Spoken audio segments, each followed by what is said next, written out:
Then, the Anteater enters the stage.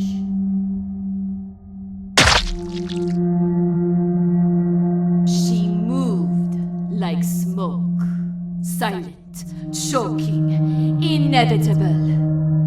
And I quote her, "You need me as much as I need you. Trust me."